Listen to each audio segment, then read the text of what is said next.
ಇದಾದ್ಮೇಲೆ ನಿಮ್ಗೆ ಬೇರೆ ಏನಾದ್ರೂ ನಿಮ್ಮ ವಿಷನ್ನಿಗೆ ಬಂದಿದ್ಯಾ, ಇನ್ನೇನಾದ್ರೂ ಮಾಡ್ಬೇಕು ಅಂತ? ಬೇರೆ ಬೇರೆ ಬೇರೆ ಏನೋ ಇಲ್ಲ, ಏನು ಮಾಡಬೇಕು ಅಂದಿದೆ.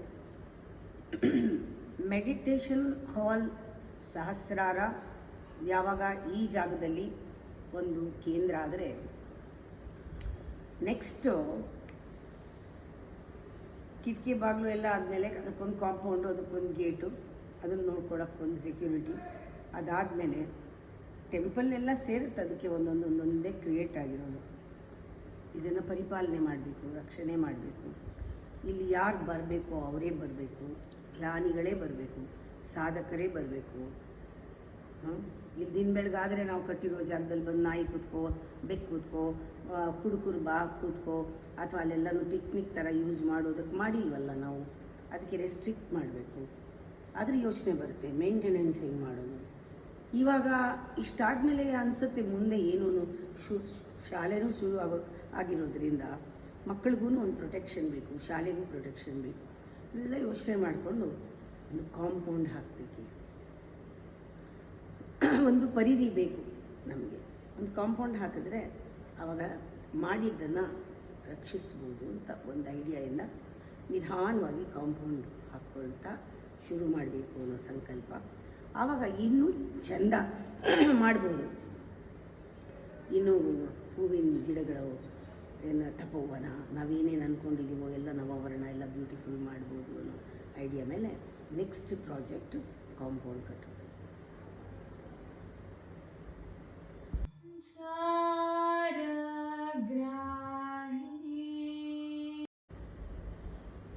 ಗುಡ್ಡವನ್ನ ಅಂದ ಮಾಡಲು ಚಂದ ನೀಡಿ ಅಂತಂದ್ರೆ ಏನರ್ಥ ಅಮ್ಮ? ಹೌದು, ಒಂದು ಬೋರ್ಡ್ ಬರೆದಿದೆ, ನಾನು ಇನ್ನೂ ಹಾಕಿಲ್ಲ. ಅದು ಅಲ್ಲೇ ಇದೆ, ಎಲ್ಲಿ ಹಾಕಬೇಕೋ ಅಲ್ಲಿಗೆ ಹಾಕಬೇಕು. ಅಂದ ಚಂದ ಇಸ್ ರಿದಮಿಕ್ ವರ್ಡ್ ಅಷ್ಟೇ. ಗುಡ್ಡ ಅಂದವಾಗಿರಬೇಕು, ಗುಡ್ಡ ಚಂದವಾಗಿರಬೇಕು, ಎರಡೂ ಹೌದು. ಯಾಕೆಂದರೆ ಅದನ್ನು ಪ್ರತಿಯೊಬ್ಬರು ಗುಡ್ಡ ಒಬ್ಬರಿಗೆ ಸಂಬಂಧಪಟ್ಟಿದ್ದಲ್ಲ. ಈ ಪ್ರಪಂಚ ಯಾರಿಗೆ ಸಂಬಂಧಪಟ್ಟಿದ್ದು? ಯಾರಿಗೂ ಅಲ್ಲ. ಅದಕ್ಕೆ ಒಡೆಯ ಯಾರು, ಯಜಮಾನ ಯಾರು? ಆ ಪರಮಾತ್ಮನೇ ಒಡೆಯ.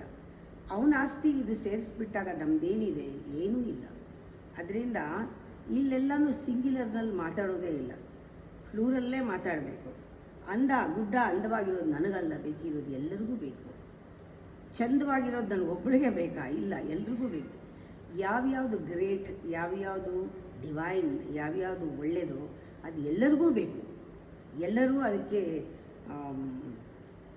ಅರ್ಹತೆ ಇದೆ, ಎಲ್ಲರಿಗೂ ಬೇಕದು, ಎಲ್ರಿಗೂ ತಲುಪಬೇಕದು. ಹೀಗಿದ್ದಾಗ ಎಲ್ಲರಿಗೂ ಅದರ ಬಗ್ಗೆ ಒಂದು ಕಾಳಜಿನೂ ಬರಬೇಕು. ಇದು ನಂದು ಅನ್ನೋ ಕಾಳಜಿ ಬರಬೇಕು. ನಂದು ಚೆನ್ನಾಗಾಗಬೇಕು, ನಂದು ಚೆನ್ನಾಗಿರಬೇಕು, ನಾನು ಚೆನ್ನಾಗಿರೋದನ್ನು ಮಾಡಬೇಕು, ಎಲ್ಲರಿಗೋಸ್ಕರ ಚೆನ್ನಾಗಿರೋದನ್ನು ಮಾಡಬೇಕು. ಈ ಚಿಂತನೆಗಳು ಪ್ರಾರಂಭ ಆದಾಗ ನಾವೆಲ್ಲರೂ ಕೂಡ ಎಲ್ಲ ಥರ ಪವರ್ ಸೇರುತ್ತೆ. ಮ್ಯಾನ್ಯುಯಲ್ ಪವರ್ ಅಂದರೆ ಎಲ್ಲರೂ ಕೂರಬೇಕು, ಎಲ್ಲರೂ ಬರಬೇಕು, ಎಲ್ಲರೂ ಈ ಜಾಗನ ಉಪಯೋಗಿಸ್ಬೇಕು, ಬಳಸಬೇಕು, ಧ್ಯಾನ ಮಾಡಬೇಕು, ಪೂಜೆ ಮಾಡಬೇಕು, ಜ್ಞಾನದಲ್ಲಿ ಇರಬೇಕು. ಇಲ್ಲಿ ಸಾಧಕರೆಲ್ಲ ಸೇರಬೇಕು. ಎಲ್ಲರಿಗೂ ಗುರಿ ಇರೋದೇನು? ಮೋಕ್ಷ ಗುರಿ. ಎಲ್ಲರಿಗೂ ಗುರಿ ಏನು? ಎಲ್ಲರಿಗೂ ಬಿಡುಗಡೆ ಮಾಡ್ಕೊಳ್ಬೇಕು, ಮುಕ್ತಿ ಆಗಬೇಕು, ಎಲ್ಲರಿಗೂ ಒಳ್ಳೆಯದಾಗಬೇಕು, ಆರೋಗ್ಯ, ಶಾಂತಿ, ನೆಮ್ಮದಿ, ಎಲ್ಲ ಡಿವೈನ್ ಕ್ವಾಲಿಟೀಸ್ ಬರಬೇಕು ಅನ್ನೋರೇ ಇಲ್ಲಿಗೆ ಬರೋದು. ಮಾರ್ಕೆಟ್ಗೆ ಹೋಗೋರು ಇಲ್ಲಿಗೆ ಬರಲ್ಲ, ಯಾವತ್ತೂ ದಾರಿ ತಪ್ಪು ಕೂಡ ಇಲ್ಲಿಗೆ ಬರಲ್ಲ. ಕ್ಲಬ್ಗೆ ಹೋಗೋರು ಖಂಡಿತ ಬರಲ್ಲ. ಯಾಕೆಂದರೆ ಇಲ್ಲಿಗೆ ಬರೋ ಜನನೇ ಬೇರೆ. ಅವ್ರಿಗೆ ಇಲ್ಲಿ ಅಂದ, ಇಲ್ಲಿ ಚಂದ ಎಲ್ಲ ಅವ್ರ ಎಕ್ಸ್ಟೆನ್ಷನ್. ಅವ್ರ ಮನೆ ಗಾರ್ಡನ್ ಹೇಗಿದೆ, ಇದೇ ಥರ ಎಕ್ಸ್ಟೆನ್ಷನ್ ಗಾರ್ಡನ್ ಇದು. ಅವ್ರ ಮನೆ ದೇವ್ರ ಮನೆ, ಎಕ್ಸ್ಟೆನ್ಷನ್ ದೇವ್ರ ಮನೆ ಇದು. ಅವ್ರ ಅಮ್ಮನ ಮನೆ, ಅವ್ರ ಮನೆ, ಎಕ್ಸ್ಟೆನ್ಷನ್ ಈ ಮನೆ. ಆ ಥರ ಒಂದು ಸಂಬಂಧದಲ್ಲಿ ಆಶ್ರಮಗಳು ಬೆಳೆಯೋದು. ಅದರಿಂದ ಒಂದು ಬೋರ್ಡು ಹಾಕಿರೋದು ಏನಂದರೆ, ಚಂದ ಅಂದರೆ ಅವ್ರು ಬಂದರೂ ಚಂದ, ಚಂದ ಅಂದರೆ ಹಣ ಅಂತ ಹೇಳ್ತೀವಿ. It's also A power. ನೀವೊಂದು ಗಿಡ ತಂದು ಹಾಕು, ಒಂದು ಬ್ಯೂಟಿ ಚೆನ್ನಾಗಾಗತ್ತೆ. ಇದರದ್ದು ಟೈಮ್ ಇದೆಯಾ, ಆ ಟೈಮ್ ಕೊಟ್ಟು ಆ ಗಿಡಕ್ಕೆ ನೀರು ಹಾಕ್ಬಿಟ್ಟು ಹೋಗು. ಇನ್ನೂ ನಿನ್ನ ಕೈನಲ್ಲಾಗಲ್ವಾ? ನಿಮ್ಮನೆ ಕೆಲಸದವ್ರ ಹತ್ರ ಹೇಗೆ ಕೆಲಸ ಮಾಡಿಸ್ತೀಯಾ, ಅವ್ರನ್ನ ಕರ್ಕೊಂಬಂದು ಒಂದು 4 ಗಿಡಕ್ಕೆ ನೀರು ಹಾಕ್ಸಿ ಕಳಿಸು. ಇನ್ನೂ ನಿಂಗೆ ಟೈಮ್ ಇದೆಯಾ, ನಿನ್ನ ಫ್ರೆಂಡ್ಸ್ನೆಲ್ಲ ಕರ್ಕೊಂಬಂದು ಇಲ್ಲಿದ್ದು, ಎಲ್ಲೆಲ್ಲೋ ಹೋಗಿರ್ತೀರ ಫಾರ್ಮ್ ಹೌಸಲ್ಲಿ ಅಲ್ಲಿ ಇಲ್ಲಿದ್ದು ಧ್ಯಾನನೂ ಕಲ್ತ್ಕೊಂಡು, ಒಂದು ದೇವ್ರ ಪೂಜೆ ಕಲ್ತ್ಕೊಂಡು, ಇಲ್ಲೊಂದು ಸ್ವಲ್ಪ ಸೇವೆ ಮಾಡಿ, ಅಂದ ಚಂದ ಮಾಡಿ ಹೋಗು. ಬೇಕಾದಷ್ಟು ಥರದ್ದೇ. ಚಂದ ಅಂದರೆ ಬರೀ ಹಣ ಕೊಡೋದು ಅಂತಲ್ಲ, ಸೇವೆಯಲ್ಲಿ ಬೇಕಾದಷ್ಟು ವಿಧ ಇದೆ. ಅವ್ರಿಗಿರೋ ನಾಲೆಡ್ಜನ್ನ ಉಪಯೋಗಿಸಿ, ಕಲೆನ ಉಪಯೋಗಿಸಿ ಇಲ್ಲಿರೋ ಮಕ್ಕಳಿಗೆ ಏನಾದ್ರು ಹೇಳಿಕೊಟ್ರು ಚಂದವಾಗತ್ತೆ. ಅದು ಅವ್ರು ಕೊಡೋ ಚಂದಾನೇನೆ ಅಲ್ವಾ? ಹಾಗೆ ಸರಸ್ವತಿ ಒಲಿದ್ರೂ ಇಲ್ಲಿ ಚಂದಾನೆ, ಲಕ್ಷ್ಮಿ ಒಲಿದ್ರೂ ಚಂದಾನೆ, ಅಥವಾ ಬಂದು ಕಸ ಗುಡಿಸಿ ಕ್ಲೀನ್ ಮಾಡ್ತೀರಿ ಅಂತ ಕ್ಲೀನ್ ಮಾಡೋದು ಚಂದಾನೆ. ಅದರಿಂದ ಅದಕ್ಕೆ ತುಂಬ ಮೀನಿಂಗ್ ಇದೆ. ಇಲ್ಲಿ ಬರೋರು ಬೇಗ ಅರ್ಥ ಆಗುತ್ತೆ, ಯಾಕೆಂದರೆ ಅವರು ಪಾರ್ಟಿಸಿಪೇಟ್ ಮಾಡೋದ್ರಿಂದ.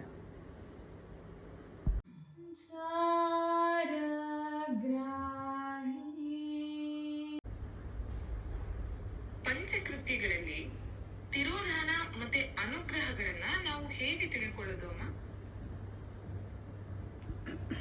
ಯಾವುದಾದ್ರೂ ಒಂದು ಕೆಲಸ ಪೂರ್ತಿ ಆಗಬೇಕಾದ್ರೆ 5 ಸ್ಟೆಪ್ಸ್ನಲ್ಲಿ ಆಗತ್ತೆ ಅನ್ನೋದು ನಮಗೆ ಖಚಿತವಾಗಿ ಗೊತ್ತಾಗಬೇಕು. ಸುಮ್ಮನೆ ಆಗೋದಲ್ಲ ಅದು. ಸೃಷ್ಟಿ ಆದಮೇಲೆ, ಪರಿಪಾಲನೆ ಆದಮೇಲೆ, ಯಾವುದು ಸೃಷ್ಟಿಗೆ ಅನುಕೂಲವಿಲ್ವೋ ಅದರ ಲಯ ಆದಮೇಲೆ, ಯಾವುದೋ ಒಂದು ಪೋರ್ಷನ್ನಲ್ಲಿ ಕಾಣೋದೇ ಇಲ್ಲ ಲಯ ಆದಮೇಲೆ ಏನಾಗುತ್ತೆ ಇವತ್ತವರೆಗೂ ಯಾರಿಗೂ ಗೊತ್ತಿಲ್ಲ. ಸತ್ತ ತಕ್ಷಣ, ಬಾಡಿ ಹೋಗಿ ಬಿಟ್ಟ ತಕ್ಷಣ ಆ ಜೀವ ಎಲ್ಲೋಗುತ್ತೆ? ಇಟ್ ಈಸ್ ಕಂಪ್ಲೀಟ್ಲಿ ಯಾರಿಗೂ ಈ ಬುದ್ಧಿಗೆ ಗೋಚರವಾಗೇ ಇಲ್ಲ, ಎಲ್ಲಿ ಹೋಗುತ್ತೆ ಅಂತ ಗೊತ್ತಿಲ್ಲ. That unknown dimension, unknowable dimension, ಅಲ್ಲಿ ಏನೋ ಒಂದು ದೊಡ್ಡ ಪ್ರಾಸೆಸ್ ಆಗುತ್ತೆ. ದಟ್ ಪ್ರಾಸೆಸ್ ಈಸ್ ತಿರೋಧಾನ. ಆ ತಿರೋಧಾನದಲ್ಲಿ ಈಶ್ವರನೇ ಹೆಚ್ಚು ಪ್ರಾಮುಖ್ಯತಾ ಶಕ್ತಿ, ಅದು ಈಶ್ವರ ಶಕ್ತಿ. ಈಗ ನಮಗೆ ಗೊತ್ತಿರಬೇಕು, ನಾವು ಸೃಷ್ಟಿ ಮಾಡಿದ್ದೆಲ್ಲ ಶಾಶ್ವತ ಅಲ್ಲ. ಸೃಷ್ಟಿ ಮಾಡಿದಾಗ ಇದು ಒಂದು ಕ್ಷಣ ನಾವು ಅದನ್ನು ಪರಿಪಾಲನೆ ಕಡೆ ಗಮನ ಕೊಡದೇ ಇದ್ದರೆ ಅದು ಅಲ್ಲೇ ಹಾಳಾಗತ್ತೆ, ಲಯವಾಗಲ್ಲ, ಅಲ್ಲಿ ನಾಶವಾಗುತ್ತೆ. ಪರಿಪಾಲನೆ ಕಡೆ ನಮ್ಮ ಗಮನ ಬರಬೇಕು. ಸೃಷ್ಟಿ ಮಾಡೋನಿಗೆ ಇದು ಪರಿಪಾಲನೆಯೂ ಮಾಡಬೇಕು, ಇದನ್ನು ನಾನು ಉಳಿಸ್ಕೋಬೇಕು, ಇದರಲ್ಲಿ ಒಂದು ಶಾಶ್ವತವಾದದ್ದನ್ನು ನಾನು ಕಂಡ್ಕೋಬೇಕು ಅಂತ ಬರಬೇಕು. ವಸ್ತು ಇರ್ಬೋದು, ವ್ಯಕ್ತಿ ಇರ್ಬೋದು, ಒಂದು ರಿಲೇಷನ್ಶಿಪ್ ಇರ್ಬೋದು. ಅದು ಸೃಷ್ಟಿ ಆದಮೇಲೆ ಮೇಂಟೈನ್ ಮಾಡೋದು, ಅದನ್ನು ಎನ್ಹ್ಯಾನ್ಸ್ ಮಾಡಿಕೊಳ್ಳೋದು, ಅದನ್ನು ಉಳಿಸ್ಕೊಳ್ಳೋಕ್ಕೆ ನೋಡಬೇಕು. ಶಾಶ್ವತವಾಗಿ ಉಳಿದೇ ಇದ್ದರೂ ಅದರ ಎಸೆನ್ಸ್ ಉಳಿದೇ ಉಳಿಯುತ್ತೆ, ಮಿಕ್ಕಿದ್ದು ಹೋಗುತ್ತೆ. ಆ ರೀತಿ ಆ ಎಸೆನ್ಸ್ನ ಕಂಡುಹಿಡ್ಕೋಬೇಕು. ಒಂದು ರಿಲೇಷನ್ಶಿಪ್ನಲ್ಲಿ, ಒಂದು ಕೆಲಸದಲ್ಲಿ, ವಸ್ತುವಿನಲ್ಲಿ ಅದರ ಎಸೆನ್ಸ್ ಏನು, ಅಸ್ತಿತ್ವ ಏನು. ಆಗ ಲಯಕ್ಕೆ ಅದು ಒಳಪಡುತ್ತೆ. ನಮಗೆ ಅದು ಉಳ್ಕೊಳ್ಳೋಕ್ಕೇನು ಬೇಕೋ ಅಷ್ಟನ್ನು ಮಾತ್ರ ಉಳಿಸಿ, ಇನ್ನು ಮಿಕ್ಕಿದ್ದೆಲ್ಲ ಲಯವಾಗುತ್ತೆ. ನಮ್ಮ ಗುಣಗಳೂ ಅಷ್ಟೇ, ಏನು ಬೇಕೋ ನಮಗೆ ತೊಗೊಂಡು ಹೋಗೋಕ್ಕೆ ಉತ್ತಮವಾದ ಗುಣಗಳು ನಮ್ಮ ಜೊತೆ ಬರುತ್ತೆ, ಮಿಕ್ಕಿದ್ದೆಲ್ಲ ಲಯವಾಗಿಬಿಡುತ್ತೆ, ಬಿಡುಗಡೆ ಆಗುತ್ತೆ. ನಮಗೆ ಗೊತ್ತಿರಬೇಕು, ಶಾಶ್ವತವಾದದ್ದನ್ನು ನಾನು ತೊಗೊಂಡು ಹೋಗ್ತೀನಿ, ಅಸ್ತಿತ್ವ ನನ್ನ ಜೊತೆನೇ ಉಳ್ಕೊಂಡು ಬರುತ್ತೆ. ಅದರಿಂದ ನಾನು ಸೃಷ್ಟಿ ಮಾಡಿದ್ದು ನನ್ನ ಹಿಂದೆ ಬರಬೇಕಾದ್ರೆ ಅದರ ಅನುಭವಗಳು ಸೂಕ್ಷ್ಮವಾದದ್ದನ್ನು ನಾನು ಯಾವತ್ತೂ ಆ ಫೀಲ್ನ ಇಟ್ಕೊಂಡಿರಬೇಕು. ನನ್ನ ಸಂಸ್ಕಾರವಾಗಿ ಅದು ನನ್ನ ಹಿಂದೆ ಬರಬೇಕು. ತಿರೋಧಾನದಲ್ಲಿ ನಾವು ಯಾವ್ಯಾವುದನ್ನು ಲಯವಾಗಿ ನಮ್ಮ ಜೊತೆಗೆ ಬರೋದಕ್ಕೆ ಯೋಗ್ಯವಾಗಿತ್ತೋ ಅದು ರೂಪ ತಗೊಳ್ಳುತ್ತೆ. ಅದಕ್ಕೆ ಇನ್ನೂ ಬೆಳೆಯೋದಕ್ಕೆ ಅವಕಾಶಗಳು ಎಲ್ಲ ದೊಡ್ಡ ಮ್ಯಾಥಮೆಟಿಕ್ಸ್ ನಡೆಯುತ್ತೆ ತಿರೋಧಾನದಲ್ಲಿ. ಅದು ಈಶ್ವರನ ಶಕ್ತಿ. ಆಮೇಲೆ ಅನುಗ್ರಹಕ್ಕೆ ಅದು ಒಳಪಡುತ್ತೆ. ಆಮೇಲೆ ಸದಾಶಿವ ಆ ರೂಪ ತಗೊಂಡು ಅದನ್ನು ಅನುಗ್ರಹವಾಗಿ ಕೊಡ್ತಾನೆ, ನಮಗೆ ಪುಣ್ಯ ಫಲವಾಗಿ ಸಿಗತ್ತೆ. ನಾವು ಮಾಡಿದ್ದು ನಮ್ಮ ಜೊತೆ ಬಂದಿದ್ದು ಅನುಗ್ರಹ ರೂಪದಲ್ಲಿ ಮುಂದಿನ ಜನ್ಮಕ್ಕೆ ಬರುತ್ತೆ. ಅದು ಎಲ್ಲೂ ಹೋಗಲ್ಲ, ಪುನಃ ನಮಗೆ ಆ ಸೃಷ್ಟಿಗೆ ಅದು ಅನುಕೂಲಕ್ಕೆ ಬರುತ್ತೆ. ಆ ಥರ ಈ ದೊಡ್ಡ ಸೈಕಲ್ ಇದು ನಡೀತಾನೇ ಇರುತ್ತೆ. ಬ್ರಹ್ಮ ಸೃಷ್ಟಿ ಶಕ್ತಿಯ ಹೆಸರು ಬ್ರಹ್ಮ, ಪರಿಪಾಲನಾ ಶಕ್ತಿಯ ಹೆಸರು ವಿಷ್ಣು, ಲಯ ಶಕ್ತಿಯ ಹೆಸರು ರುದ್ರಶಕ್ತಿ. ಆಮೇಲೆ ತಿರೋಧಾನ ಆದಮೇಲೆ ಅದನ್ನು ಕಾಪಾಡೋ ಶಕ್ತಿ ಈಶಶಕ್ತಿ, ಈಶ್ವರ. ಪುನಃ ಅದನ್ನು ಅನುಗ್ರಹಕಾರಕವಾಗಿ ನಮಗೆ ಕೊಡೋರು ಸದಾಶಿವ. ಈ ಪಂಚಕೃತ್ಯಗಳು ನಡೀತಾ ಇದ್ದಿದ್ದಕ್ಕೆಲ್ಲದಕ್ಕೂ ಸಾಕ್ಷಿ ಆ ಶಕ್ತಿ. ಅದಕ್ಕೆ ಆ ದೇವಿನ ಪಂಚಕೃತ್ಯ ಪರಾಯಣಿ ಅಂತ ಹೇಳ್ತಾರೆ. ಅದರಿಂದ ತಿರೋಧಾನ ಆದಮೇಲೆ ಏನಾಗುತ್ತೆ ನಮ್ಗೆ ಗೊತ್ತಿಲ್ಲ, ಅದಕ್ಕೆ ವೇಟ್ ಆ್ಯಂಡ್ ಸಿ ಅನ್ನಲ್ವಾ. ಆದರೆ ಜೀವ ಒಳ್ಳೆ ಕೆಲಸಗಳನ್ನ ಮಾಡಿದರೆ ತಿರೋಧಾನದಲ್ಲಿ ನಾವು ರಿಸಲ್ಟ್ ಕಾಯ್ತೀವಲ್ಲ, ಆ ಥರ ಅನುಗ್ರಹಕ್ಕೆ ಕಾಯ್ತೀವಿ. ಒಳ್ಳೆ ಮುಂದಿನ ಜನ್ಮ ಒಳ್ಳೆ ಸಿಗುತ್ತೆ. ನಾನೆಲ್ಲ ಒಳ್ಳೆಯದೇ ಮಾಡಿದ್ದೀನಿ, ನಾನು ಲಯವಾದರೂ ನಾನು ಒಳ್ಳೆಯದೆಲ್ಲ ನನ್ನ ಜೊತೆಗೆ ಮುಂದೆ ನನ್ನ ಆಕಾರ ಫಾರ್ಮ್ ತಗೊಂಡಾಗ ಅದೆಲ್ಲ ಬರುತ್ತೆ. ಅದಕ್ಕೆ ಒಳ್ಳೆ ಕೆಲಸ ಮಾಡಿ ಪುಣ್ಯನ ಡೆಪಾಸಿಟ್ ಮಾಡಿ ಸಾಯಬೇಕು. ಅದು ನಮ್ಮ ಹಿಂದೆ ಬರುತ್ತೆ ಅನುಗ್ರಹ ರೂಪವಾಗಿ.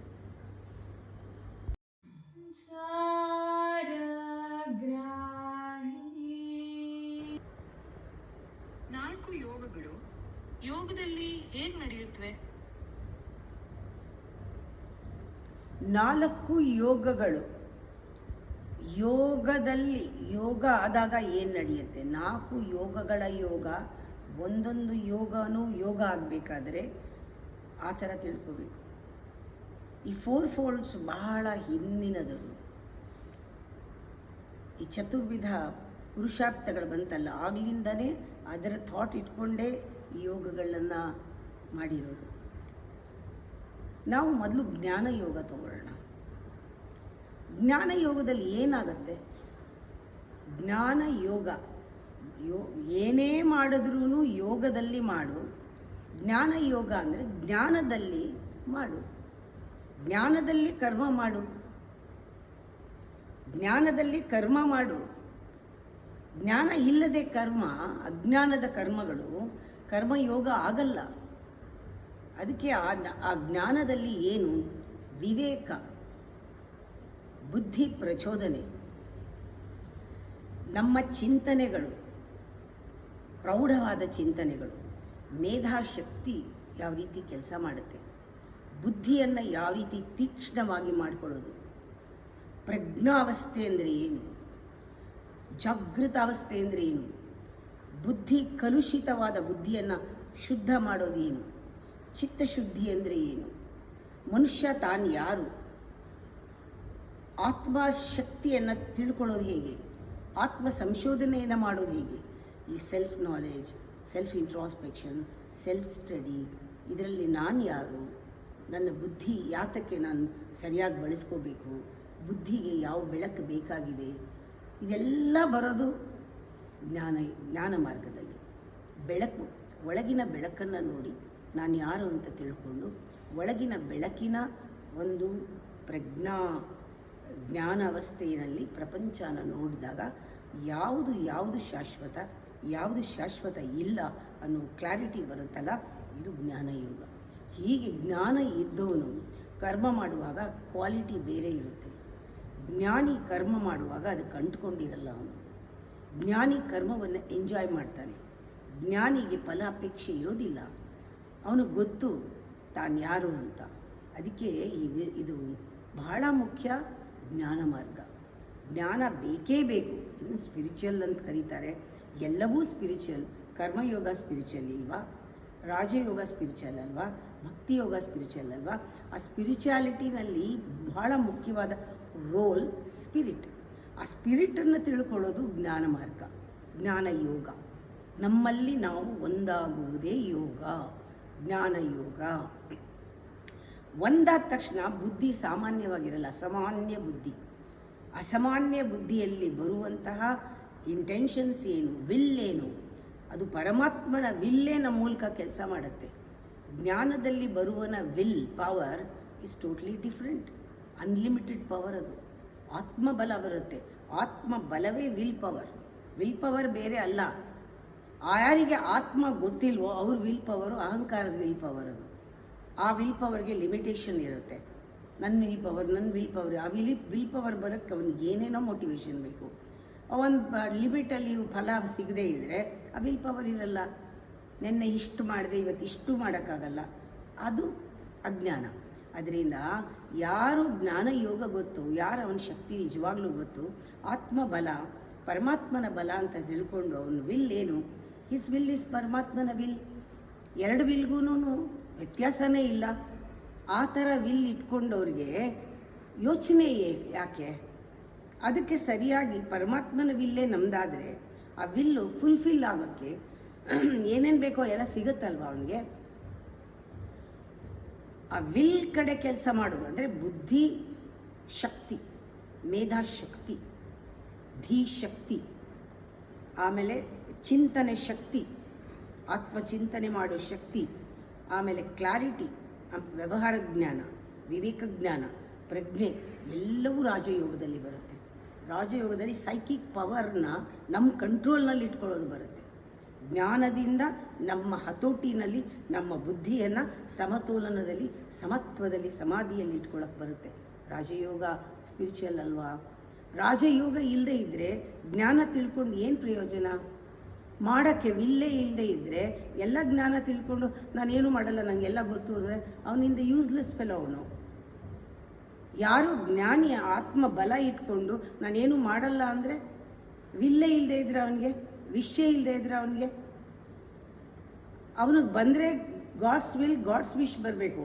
ಇಲ್ಲ ಅವನಿಗೇನೂ ಬರಲ್ಲ ಅಂದರೆ ಅವನು ನಾಲಾಯಕ್ ಅಂತಲೇ. ಹಾಗೆ ವಿಲ್ ಬಗ್ಗೆ ನಾವು ಯೋಚನೆ ಮಾಡ್ತೀವಿ. Wisdom and will go together, 2 W. ಇದು ಸುಮ್ಮನೆ ಬಂದ್ಬಿಡಲ್ಲ. ವಿಲ್ಲು ಕೂಡ ಅದು ಮೇಲ್ ಎನರ್ಜಿ, ಶಿವನ ಶಕ್ತಿ. ಅದು ಆತ್ಮಬಲ ಇಸ್ ಎ ಮೇಲ್ ಎನರ್ಜಿ. ಆಕಾಶದಷ್ಟಿರುತ್ತೆ. ಇದಕ್ಕೆ ಸಾಗರದಷ್ಟು ಕಂಪ್ಯಾಷನ್ ಬೇಕಲ್ಲ, ಇಲ್ಲಿಂದ ಬರಬೇಕಲ್ಲ. ನಾನು ಯಾಕೆ ಮಾಡ್ತಿದ್ದೀನಿ? ಎಲ್ಲರಿಗೂ ಮಾಡ್ತಾಯಿದ್ದೀನಿ. ಇದು ಸೇವೆ ಅಂತ ಮಾಡ್ತಾಯಿದ್ದೀನಿ. ನಾವು ಕೊಡ್ತೀನಿ, ಪ್ರೀತಿಯಿಂದ ಕೊಡ್ತೀನಿ. ಇದೆಲ್ಲ ಯಾರು? ತಾಯಿ. That is the emotion. Pure emotion is devotion, ಭಕ್ತಿ ಯೋಗ. ಆ ವಿಲ್ಗೆ ಒಂದು ಸರಿಯಾದ ಎಮೋಷನ್ ಬೇಕು. ಎಲ್ಲರಿಗೂ ಇದೆ ಎಮೋಷನ್, ಚಾನಲ್ ಮಾಡಿಲ್ಲ, ಬ್ಲಾಕ್ ಆಗಿದೆ. ಗಂಡಂಗೆ ಬ್ಲಾಕ್, ಅದು ಮಕ್ಕಳಿಗೆ ಬ್ಲಾಕು, ಫ್ರೆಂಡ್ಸ್ಗೆ ಬ್ಲಾಕು, ಲವರ್ಗೆ ಬ್ಲಾಕ್. ಅಲ್ಲಿಂದ ಯಾರೂ ಕಾಣೋದೂ ಇಲ್ಲ. ಅಲ್ಲೇ ವ್ಯಾಪಾರ ನಡೀತಾ ಇರುತ್ತೆ, ವ್ಯವಹಾರ ನಡೀತಾ ಇರುತ್ತೆ. ಇವ್ರನ್ನ ಕೊಟ್ಟವರು, ಅವ್ರನ್ನ ಬಿಟ್ಟಿವರು, ಇವ್ರನ್ನ ಬಿಟ್ಟವರು, ಕೊನೆಯಲ್ಲಿ ಯಾರೂ ಇಲ್ಲ.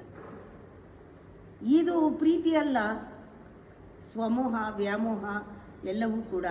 ಅವರಿಗೆ ಗೊತ್ತಾಗಬೇಕಲ್ಲ ಆತ್ಮ ಅಂದರೆ ಏನು, ಆತ್ಮಶಕ್ತಿ ಅಂದ್ರೇನು, ವಿಲ್ ಅಂದ್ರೇನು.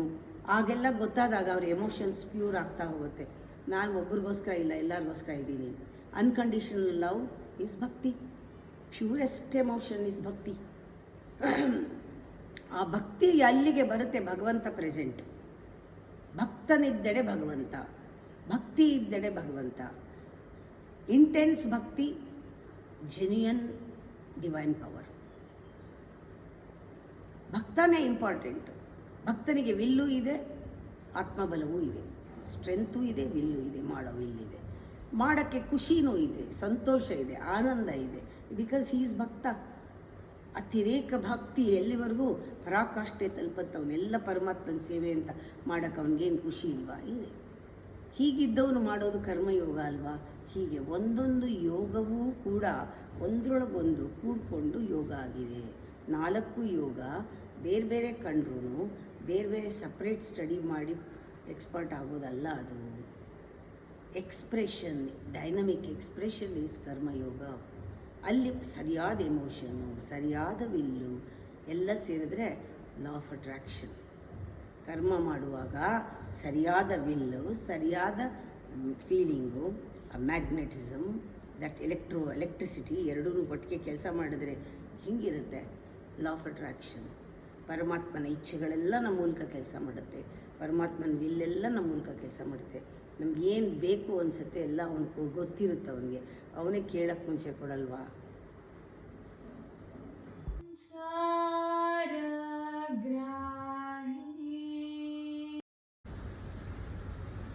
ಕೇಂದ್ರದಿಂದ ಪರಿಧಿಯವರೆಗೆ ಸೃಷ್ಟಿ, ಪರಿಧಿಯಿಂದ ಕೇಂದ್ರದವರೆಗೆ ಲಯ.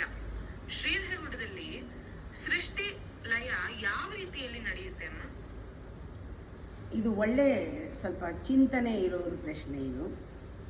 ನಾನು ಎಷ್ಟೋ ಸತಿ ನಿಮ್ಗೆ ಹೇಳಿದ್ದೀನಿ, ನಾವು ಪ್ರಪಂಚದಲ್ಲಿ ಸಿಕ್ಕಾಕೊಂಡಾಗ, ಅಂದರೆ ವ್ಯವಹಾರದಲ್ಲಿದ್ದಾಗ, ಪಾತ್ರಗಳನ್ನು ಮಾಡ್ತಾ ಇದ್ದಾಗ, ಅಥವಾ ಪಾತ್ರಗಳಲ್ಲಿ ಸಿಕ್ಕಾಕೊಂಡಾಗ ನಮ್ಮ ಇಡೀ ಮನಸ್ಸು, ಬುದ್ಧಿ ಎಲ್ಲವೂ ಅಹಂಕಾರದ ಜೊತೆಗೆ ಮೆರಿತಾ ಇದ್ದಾಗ, ಇಂದ್ರಿಯ ಭೋಗದಲ್ಲಿದ್ದಾಗ, ಇಂದ್ರಿಯದ ಮಾತು ಕೇಳ್ತಾ ಇದ್ದಾಗ, ಕಾಮನ್ ಆಗಿ ನಾವು ಕ್ರೌಡ್ ಥರ ಇದ್ಬಿಡ್ತೀವಲ್ಲ, ಆವಾಗ ನಮಗೆ ಒಳಗಡೆ ಹೋಗಬೇಕಾದ್ರೆ ಒಂದೊಂದೇ ಬಿಡ್ತಾ ಹೋಗಬೇಕು. ಒಂದೊಂದೇ ಬಿಡ್ತಾ ಹೋಗೋದನ್ನು ಲಯ ಅಂತ ಹೇಳ್ತಾರೆ. ಪ್ರಥಮಾವರಣದಿಂದ ಆ ಬಿಂದು ತನಕ ಹೋಗೋಕ್ಕೆ, ಸೆಂಟ್ರಿಗೆ ಹೋಗೋಕ್ಕೆ ಪೆರಿಫೆರಿಯಿಂದ ಲಯ ಆಗ್ತಾ ಹೋಗಬೇಕು. ಇದನ್ನು ಲಯಕ್ರಮ ಅಂತ ಹೇಳ್ತಾರೆ. ಆವಾಗ ಮೊದಲು ಸ್ನಾನ ಆದಮೇಲೆ ಕರೆಕ್ಟಾಗಿ ಕೂತ್ಕೊಂಡು ಎಲ್ಲ ದೇವ್ರ ಪೂಜೆ ಮಾಡಿ ಪ್ರಾಣಾಯಾಮ ಮಾಡಿ ದೇಹ ರೆಡಿ ಮಾಡಿಕೊಂಡು ಮನಸ್ಸನ್ನು ರೆಡಿ ಮಾಡಿಕೊಂಡು ಮಂತ್ರ ತಗೊಂಡು ಧ್ಯಾನಕ್ಕೆ ಹೋಗಿ ಸ್ಟೆಪ್ ಬೈ ಸ್ಟೆಪ್ ಅದು ಟೆಕ್ನಿಕ್ ಬರುತ್ತೆ. ಒಂದೊಂದೇ let go let go let go. ಹಾಗೆ ನೀವು ಒಳಗಡೆಯಿಂದ ಯಾರಿಗೆ ಆಲ್ರೆಡಿ ಇದರ ಡಿಫರೆನ್ಸ್ ಗೊತ್ತಾಗಿದೆ ಅವರೇನು ಮೊದಲೇ ಪರಿಧಿಯಿಂದ ಕಾಂಪೌಂಡ್ ಆಚೆಯಿಂದ ಒಳಗೆ ಬರಬೇಕಾಗಿಲ್ಲ. ಅವರು ಆಲ್ರೆಡಿ ಒಳಗಡೆನೇ ಇದ್ದಾರೆ. ಅವ್ರಿಗೆ ಡಿಫ್ರೆನ್ಸ್ ಗೊತ್ತಾಗ್ತಾ ಇದೆ. ಒಳ ಹೊರದ ವ್ಯತ್ಯಾಸ, ಸ್ಥೂಲ ಸೂಕ್ಷ್ಮದ ವ್ಯತ್ಯಾಸ, visible world and invisible world ವ್ಯತ್ಯಾಸ, ಗ್ರಾಸ್ ಆ್ಯಂಡ್ ಸಟಲ್ ವ್ಯತ್ಯಾಸ.